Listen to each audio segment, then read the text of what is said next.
ہم نے اسم معرفہ اور اس کی اقسام کے بارے میں بات کی تھی۔ آج ہم اسم معرفہ کی کچھ اور اقسام پڑھیں گے۔ تو کچھ اور اقسام پڑھنے سے پہلے ہم دہرائی کر لیتے ہیں۔ ہم نے یہ پڑھا تھا کہ ہم تو یہ جانتے ہیں کہ اسم کسی بھی شخص جگہ یا چیز کا نام ہوتا ہے، اور اسم معرفہ جس کا دوسرا نام اسم خاص بھی ہے وہ کسی بھی شخص جگہ یا چیز کا خاص نام ہوتا ہے۔ جیسے مثال کے طور پر بادشاہی مسجد، یہ اس مسجد کا خاص نام ہے۔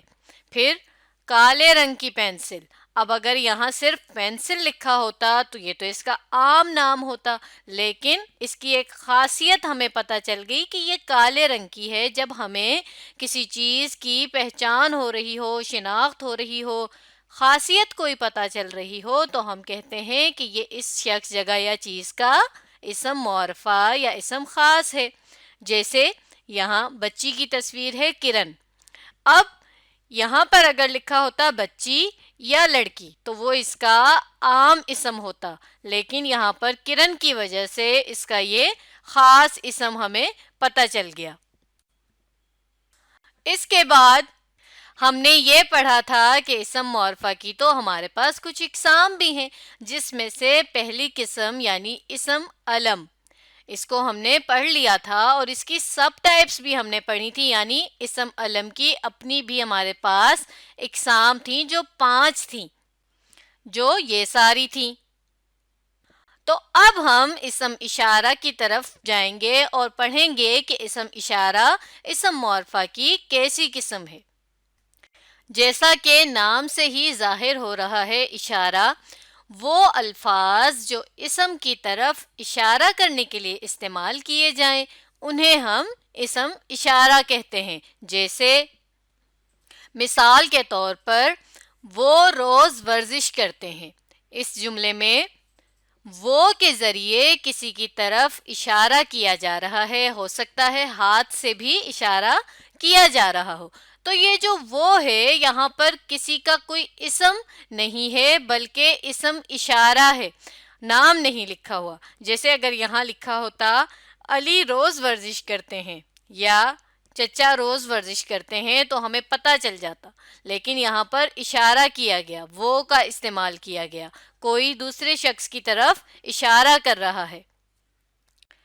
یہ میرا قلم ہے، اب میں خود ہی اپنی کسی چیز کی طرف اشارہ کر رہی ہوں، بتا رہی ہوں یہ کے ذریعے، یہ یعنی کہ وہ قلم شاید بالکل میرے سامنے رکھا ہوا ہے۔ ان کی اپنی دکان ہے، ان، اب یہ بھی دور کی طرف کہیں اشارہ ہو رہا ہے کسی کی طرف کہ ان کی اپنی دکان ہے۔ تو ہمارے پاس اسم اشارہ کی بھی کچھ سب ٹائپس یعنی اقسام موجود ہیں۔ ایک ہے اسم اشارہ قریب اور دوسرا ہے اسم اشارہ بعید، یہ دونوں اسم اشارہ کی اقسام کے نام ہیں۔ یہاں پر ایک بات آپ نے یہ بھی یاد رکھنی ہے کہ اسم اشارہ دور کا ایک اور نام اسم اشارہ بعید بھی ہے۔ بعید، اب کیونکہ یہ مجھے تھوڑا سا مشکل لفظ لگ رہا تھا اس لیے میں نے اس کے معنی استعمال کر لیے، اور اس کے معنی ہیں دور۔ مثال دیکھیے، اس نے سیب کھا لیا ہے۔ اس یعنی کسی کی طرف اشارہ ہو رہا ہے، اور یہ شاید شخص کوئی ہم سے تھوڑا سا دور ہے جس کی ہم بات کر رہے ہیں، تبھی ہم نے اس کا استعمال کیا۔ تو یہ کون سا اشارہ ہو گیا آپ بتائیے؟ چلیے میں آپ کو بتاتی ہوں، دور کا اشارہ ہو گیا نا، اسم اشارہ دور، یعنی جو شخص ہمارے قریب نہیں ہے، اسم اشارہ دور یا اسم اشارہ بعید۔ اور یہاں ہم نے یہ والی جو مثال پڑھی تھی، یہ میرا قلم ہے، تو یہاں پر یہ جو لفظ یہ ہے یہ قریب کے اشارے کے لیے استعمال ہوا۔ تو دیکھیے کچھ الفاظ ہیں کہ جو ہم قریب کے لیے اور کچھ ہیں جو ہم دور کے اشارے کے لیے استعمال کرتے ہیں۔ جیسے یہ کی ہم نے مثال دیکھی ابھی قریب میں، اور اسی طرح دور میں ہم نے ان کی مثال دیکھی۔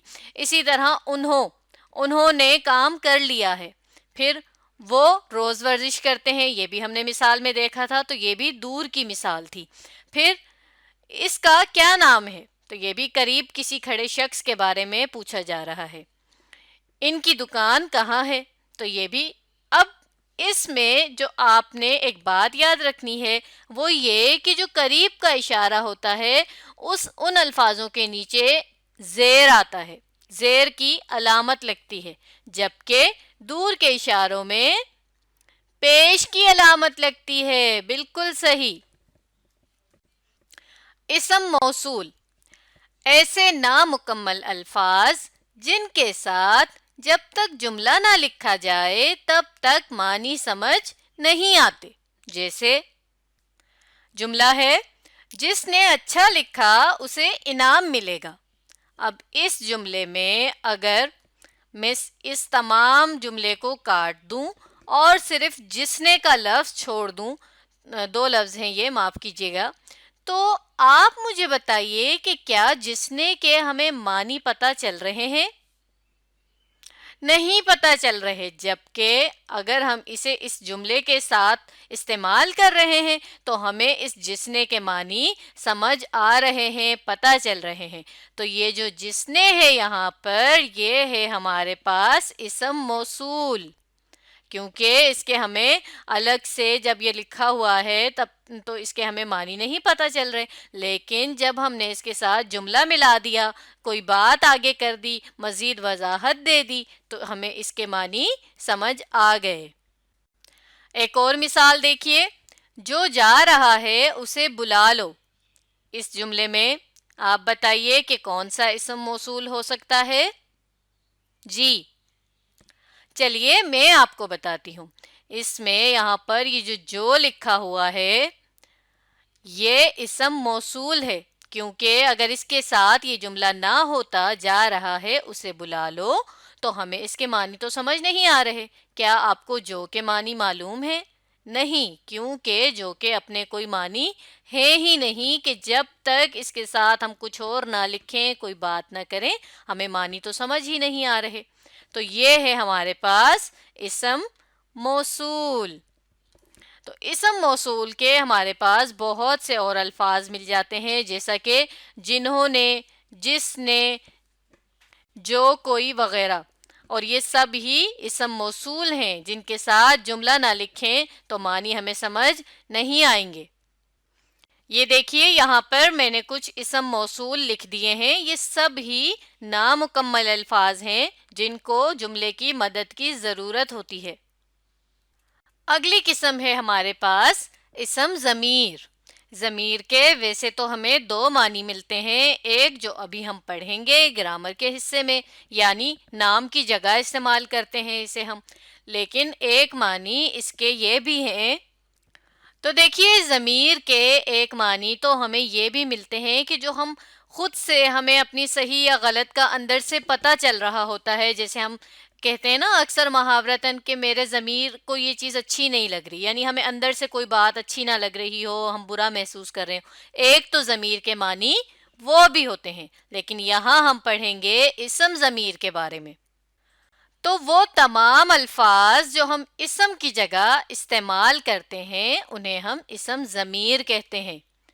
جیسے یہاں ایک چھوٹی سی عبارت ہے، چلیے اسے پڑھتے ہیں. آپ بھی میرے ساتھ پڑھیے. یہ علی کا بستہ ہے، وہ اسکول جائے گا کیونکہ آج اس کی چھٹیاں ختم ہو گئی ہیں. تو دیکھیے یہاں پر ایک بچے کے بارے میں بات کی جا رہی ہے اور اس بچے کا نام کیا ہے؟ علی. بالکل صحیح.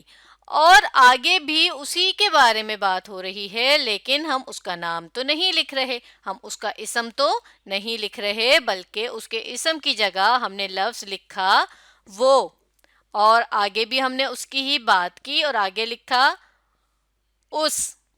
تو دیکھیے یہاں پر ہم نے اس کے نام کی جگہ جو الفاظ استعمال کیے وہ دراصل اسم ضمیر ہیں، اور یہ اسم ضمیر کی عبارت میں بہت زیادہ ضرورت ہوتی ہے. یعنی جب بھی ہم کچھ لکھ رہے ہیں تو ہمیں اس میں جو نام ہوتا ہے اصل وہ بہت کم استعمال کرنا ہوتا ہے، اور جو بات ہم کرتے ہیں اس میں ہم اسم ضمیر ہی کا استعمال کرتے ہیں.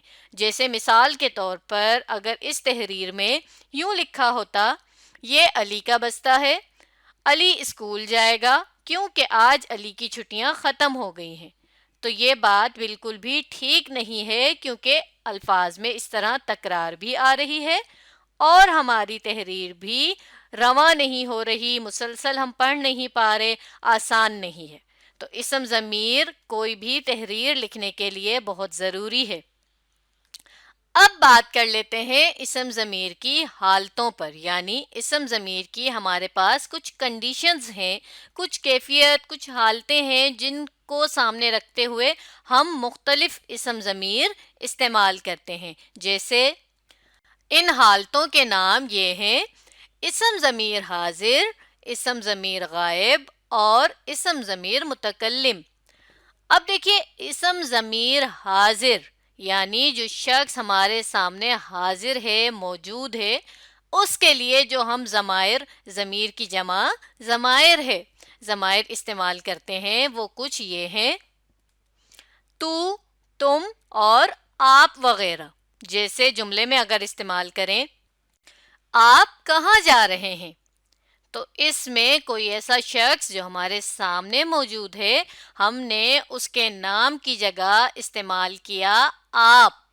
یعنی میں کہتی علی کہاں جا رہے ہیں، احمد کہاں جا رہے ہیں، تو یہاں پر پھر وہ اسم ضمیر نہ ہوتا بلکہ وہ تو ہم اس کا اسم استعمال کر لیتے، ہم نے ضمیر استعمال کیا آپ۔ اسم ضمیر غائب، اب دیکھیے واضح آپ کو پتہ چل گیا ہوگا کہ جیسے حاضر یعنی جو سامنے موجود ہے، تو غائب اس کا اپوزٹ ہے یعنی جو ہمارے سامنے موجود نہ ہو، غائب ہو۔ جیسے یہاں ایک تصویر ہے اور دونوں لوگ آمنے سامنے موجود ہیں، لڑکی لڑکے کو کتابیں دے رہی ہے، تو یہاں پر وہ کہہ سکتی ہے کہ یہ آپ اٹھا لیجئے یا یہ تم اٹھا لو، تو یہاں پر بھی ہمیں ایک حاضر کی مثال مل گئی۔ اسم ضمیر غائب میں جیسا کہ میں نے لکھا وہ سو رہے ہیں، تو یہاں پر وہ یعنی کسی موجود نہ ہوئے شخص کی بات کی جا رہی ہے کہ وہ تو سو رہے ہیں، تو اسم ضمیر غائب میں ہم وہ، اس اور انہوں وغیرہ جیسے الفاظ ضمیر کی جگہ استعمال کرتے ہیں، معاف کیجیے گا ضمیر کے لیے استعمال کرتے ہیں اسم کی جگہ۔ تیسرا ہے اسم ضمیر متکلم۔ متکلم یعنی جو ہم اپنے لیے استعمال کریں، جیسے میں نے یہاں لکھا میں سیب کھاؤں گی، اب میں یہاں پر اپنے بارے میں اپنی ذات کے لیے بات کر رہی ہوں، تو یہ جو میں ہے یہ ضمیر متکلم ہے، میں نے اپنا نام تو نہیں لکھا بلکہ میں نے یہاں پر اپنے لیے میں کا استعمال کیا۔ تو ہم متکلم یعنی اپنی ذات کے لیے جو ضمائر استعمال کرتے ہیں وہ ہیں میں، یا پھر ہم اسکول جائیں گے یعنی بہت سے لوگ، ہمیں کھانا دیجئے تو یہ بھی ہم اپنے لیے بات کر رہے ہیں بہت سے لوگ، اور مجھے جانا ہوگا تو یہاں پر بھی میں نے اپنا نام نہیں بلکہ مجھے استعمال کیا۔ تو یہ ہم نے اسم ضمیر کی حالتیں بھی پڑھ لیں۔ اب آپ نے اس ویڈیو کو دوبارہ دیکھنا ہے اور اسم معرفہ اور اس کی اقسام کو سمجھنے کی کوشش کرنی ہے۔